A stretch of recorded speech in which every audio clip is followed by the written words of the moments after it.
15 em hay nghe tôi ngồi đánh đàn, tiếng đàn làm nỗi nhớ mênh mang.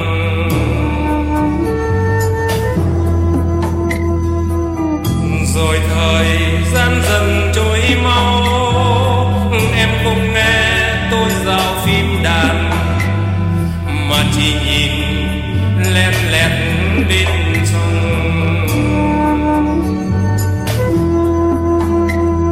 Sao em không như ngày nào sáng đây nghe tôi ngồi đàn, để điều đàn buồn mênh mang.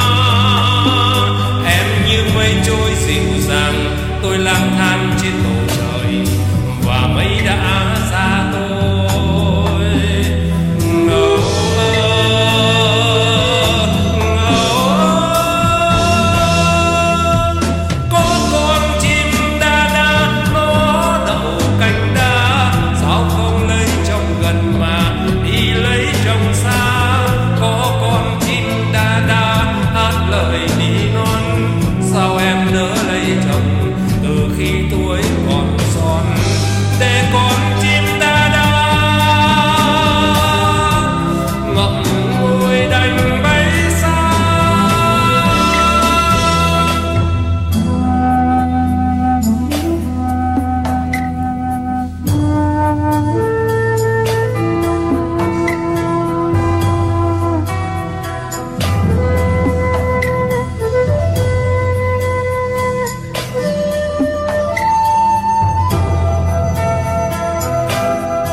Tình cờ tôi gặp lại em, ta đi chung trên một chuyến đò, con đò chiều đưa khách sang sông.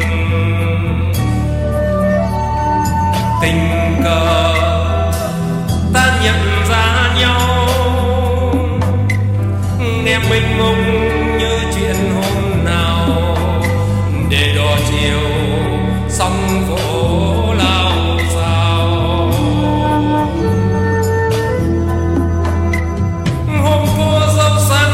Chồng quá trên sông con đò hồng, mà giọt buồn nhỏ bên xô. Hôm cô dâu sang nhà chồng, ai ru nghe buồn lòng, lời ru nghe nhớ mong.